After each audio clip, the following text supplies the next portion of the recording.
പുതിയൊരു വീഡിയോയിലേക്ക് എല്ലാവർക്കും സ്വാഗതം. ഇന്നത്തെ വീഡിയോ കനോണിന്റെ ഇങ്ക് ടാങ്ക് മോണോക്രോം പ്രിന്ററായ കനോൺ പിക്സിമ GM2070 എന്ന പ്രിന്റർ ഉബുണ്ടുവിൽ എങ്ങനെ ഡ്രൈവർ ഡൗൺലോഡ് ചെയ്ത് ഇൻസ്റ്റാൾ ചെയ്ത് ഉപയോഗിക്കാമെന്നതിനെ കുറിച്ചുള്ള ഒരു വീഡിയോ ആണ്.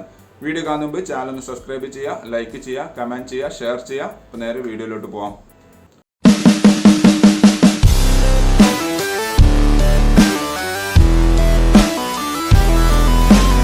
ഏതെങ്കിലും ഒരു ബ്രൗസർ ഓപ്പൺ ചെയ്യുക. ഗൂഗിളിൻ്റെ ഹോം പേജ് എടുത്തതിന് ശേഷം കനോൺ സപ്പോർട്ട് ഇന്ത്യ എന്ന് ടൈപ്പ് ചെയ്ത് സെർച്ച് ചെയ്യുക. ഇവിടെ ഫസ്റ്റ് കാണുന്ന സപ്പോർട്ട് കനോൺ ഇന്ത്യ എന്നുള്ളത് നിങ്ങൾക്ക് കാണാൻ സാധിക്കും. കനോൺ ഇന്ത്യയുടെ ഒഫീഷ്യൽ സൈറ്റാണ്. അത് ഓപ്പൺ ചെയ്യുക. അത് ഓപ്പൺ ചെയ്യുന്ന സമയത്ത് ഏറ്റവും ഇവിടെ എളുപ്പത്തിന് നമുക്കിവിടെ സെർച്ച് ബൈ മോഡൽ നെയിം ഉണ്ട്. അവിടെ നമ്മൾ പ്രിൻ്ററിൻ്റെ മോഡൽ ടൈപ്പ് ചെയ്യുക. GM2070 എന്ന് ടൈപ്പ് ചെയ്യുമ്പോൾ താഴെ പേര് കാണിക്കും. ജസ്റ്റ് അത് സെലക്ട് ചെയ്യുക. നേരെ ഡൗൺലോഡ് പേജിലോട്ടായിരിക്കും പോവുക. ഇവിടെ ആദ്യം ചെയ്യാനുള്ളത് നമ്മുടെ ഓപ്പറേറ്റിംഗ് സിസ്റ്റം ഏതാണെന്നുള്ളത് സെലക്ട് ചെയ്യണം. അപ്പോൾ താഴോട്ട് വരുന്ന സമയത്ത് നിങ്ങൾക്ക് ഇവിടെ കാണാൻ സാധിക്കും കോമ്പാറ്റബിൾ ഓപ്പറേറ്റിംഗ് സിസ്റ്റം എന്നുള്ളത്. അവിടെ നമ്മൾ ലിനക്സ് 64 ബിറ്റ് അല്ലെങ്കിൽ ലിനക്സ് 32 ബിറ്റ് ഏതാണോ വേണ്ടത് അത് സെലക്ട് ചെയ്യുക. ഞാൻ ഇപ്പോൾ ഇവിടെ ലിനക്സ് 64 ബിറ്റാണ് സെലക്ട് ചെയ്തിട്ടുള്ളത്. അത് സെലക്ട് ചെയ്തതിന് ശേഷം റൈറ്റ് സൈഡിൽ കാണുന്ന സെർച്ച് എന്നുള്ള ക്ലിക്ക് ചെയ്യുമ്പോൾ ഈ പേജ് ഒന്ന് റീലോഡായി വരുന്നതാണ്. ഇവിടെ നിങ്ങൾക്ക് 3 ഓപ്ഷൻസ് കാണാൻ സാധിക്കും. അവിടെ ഏറ്റവും കൂടുതൽ സൈസുള്ള ഫയൽ ഏതാണോ അത് ഡൗൺലോഡ് ചെയ്യുക. അപ്പോൾ നിങ്ങൾക്ക് ഇവിടെ കാണാൻ സാധിക്കും ഒന്ന് 1 MBയും ഇത് ലാസ്റ്റ് കാണുന്ന 2 MB ആണ്. അപ്പോൾ 2 MBയുടെ ഫയൽ ഞാൻ ക്ലിക്ക് ചെയ്തു. നെക്സ്റ്റ് പേജിലോട്ട് വന്നപ്പോൾ ഇവിടെ ഡൗൺലോഡ് ചെയ്യാനുള്ള ഓപ്ഷൻ ഉണ്ട്. അത് ക്ലിക്ക് ചെയ്യുമ്പോൾ നമുക്ക് ആവശ്യമുള്ള ഫയൽ ഡൗൺലോഡ് ആവുമെന്ന് നിങ്ങൾ കണ്ടിട്ടുണ്ട്. അപ്പോൾ ഡൗൺലോഡ് കംപ്ലീറ്റ് ആയിട്ടുണ്ട്. ഇനി നെക്സ്റ്റ് ചെയ്യാനുള്ളത് ആ ഫയൽ ഓപ്പൺ ചെയ്യുക അല്ലെങ്കിൽ ആ ഫോൾഡർ ഓപ്പൺ ചെയ്യുക എന്നുള്ളതാണ്. അപ്പോൾ ഞാൻ ആ ഫോൾഡർ ഓപ്പൺ ചെയ്തു. ഇവിടെ നിങ്ങൾക്ക് കാണാൻ സാധിച്ചതാണ് നമ്മൾ ഡൗൺലോഡ് ചെയ്ത ഒരു DVB ഫയലാണ് വരുന്നത്. അത് ഓപ്പൺ ചെയ്യുക. ഇവിടെ നിങ്ങൾക്ക് പാക്കേജസ് എന്ന് കാണാൻ സാധിക്കും. ആ പാക്കേജസിൽ 2 ഫയൽ ഉണ്ടാവും. ആ 2 ഫയലും ഇൻസ്റ്റാൾ ചെയ്യണം. അപ്പോൾ ആദ്യത്തെ ഫയൽ ഞാൻ ഇൻസ്റ്റാളേഷൻ കൊടുത്തു. അപ്പോൾ അവിടെ ഇൻസ്റ്റാൾ പാക്കേജ് എന്ന് ചോദിക്കുന്നുണ്ട്. അത് ക്ലിക്ക് ചെയ്തു. അപ്പോൾ പാസ്വേഡ് സെറ്റ് ചെയ്ത സിസ്റ്റം ആയതുകൊണ്ട് പാസ്വേഡ് ചോദിക്കുന്നുണ്ട്. അപ്പോൾ ഞാൻ പാസ്വേഡ് ടൈപ്പ് ചെയ്തുകൊണ്ട് ഓതൻറ്റിക്കേറ്റ് എന്ന് കൊടുത്തു. അപ്പോൾ ഇൻസ്റ്റാളിങ് നടന്നുകൊണ്ടിരിക്കുന്നു നിങ്ങൾക്ക് ഇവിടെ കാണാൻ സാധിക്കും. കുറച്ച് നേരം വെയിറ്റ് ചെയ്യുക. നിങ്ങൾ പ്രത്യേകം ശ്രദ്ധിക്കുക, ആൾറെഡി USB കേബിൾ കണക്റ്റഡ് ആയിരിക്കണം പ്രിൻ്ററും കമ്പ്യൂട്ടറും അല്ലെങ്കിൽ ലാപ്ടോപ്പോ തമ്മിൽ. അപ്പോൾ അത് ഇൻസ്റ്റാളേഷൻ ഏകദേശം കംപ്ലീറ്റ് ആയിട്ടുണ്ട്. അത് ക്ലോസ് ചെയ്യുക. നെക്സ്റ്റ് വരുന്നത് അതിൻ്റെ രണ്ടാമത്തെ ഒരു ഫയലും നിങ്ങൾക്ക് കാണാൻ സാധിക്കും, DB ഫയൽ. അതും ഇൻസ്റ്റാൾ ചെയ്യണം. അപ്പോൾ അതും ഡബിൾ ക്ലിക്ക് ചെയ്തു. അപ്പോൾ ഇൻസ്റ്റാൾ പാക്കേജ് ഓപ്പൺ ആയി വന്നിട്ടുണ്ട്. അവിടെ നമ്മൾ ആ പാസ്വേഡ് ടൈപ്പ് ചെയ്തിട്ടുണ്ട്.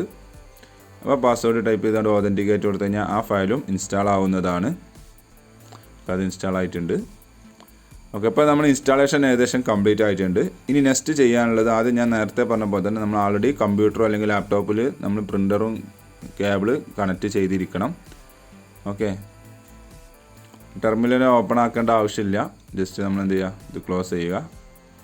ഇനി നിങ്ങൾ നേരെ സിസ്റ്റം സെറ്റിങ്സ് ഓപ്പൺ ആക്കുക.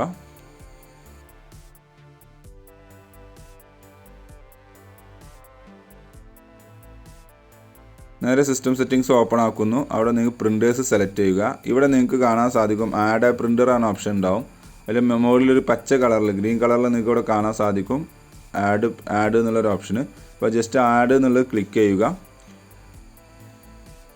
ഓക്കെ, ആഡ് എന്നുള്ളത് ക്ലിക്ക് ചെയ്യുമ്പോൾ ജസ്റ്റ് സെർച്ച് ചെയ്യുന്നതാണ്. ആ സെർച്ച് ചെയ്താണ് നമ്മൾ കണക്ട് ചെയ്ത ഡിവൈസുകളുടെ പേര് ഇവിടെ കാണിക്കും. നമ്മുടെ പ്രിൻ്ററിൻ്റെ പേര് ഇവിടെ കാണിക്കുന്നുണ്ട്, GM2000 സീരീസ് എന്നുള്ളത്.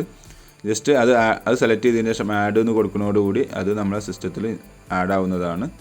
ഇനി നിങ്ങൾക്ക് ഏതെങ്കിലും ഡോക്യുമെൻറ്റ് ഓപ്പൺ ചെയ്ത് പ്രിൻറ്റ് ചെയ്യാവുന്നതാണ്. ഞാനിപ്പോൾ ഒരു സാമ്പിളിന് വേണ്ടി ടെസ്റ്റ് പേജ് പ്രിൻറ്റ് ചെയ്ത് കാണിച്ചു തരാം. അപ്പോൾ ഇവിടെ സെറ്റിങ്സ് ഓപ്പൺ ആക്കാം. പ്രിൻ്ററിൻ്റെ പേര് അവിടെ നിങ്ങൾക്ക് ഒരു സെറ്റിങ്സിൻ്റെ ഇത് ഐക്കൺ കാണാൻ സാധിക്കും. ജസ്റ്റ് ഒന്ന് ക്ലിക്ക് ചെയ്യുന്നു. അത് ക്ലിക്ക് ചെയ്യുന്ന സമയത്ത് അതിൽ printer properties എന്നുണ്ടാവും.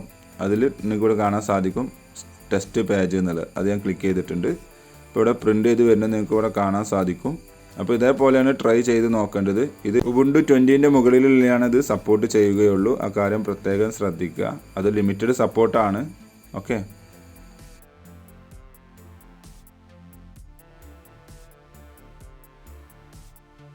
Thanks for watching my video എന്ന് വിചാരിക്കുന്നു. സബ്സ്ക്രൈബ് ചെയ്യാൻ മറക്കരുത്, ലൈക്ക് ചെയ്യുക, ഫോളോ ചെയ്യുക, കമൻറ്റ് ചെയ്യുക, ഷെയർ ചെയ്യുക. അപ്പോൾ ഓക്കെ, ബൈ.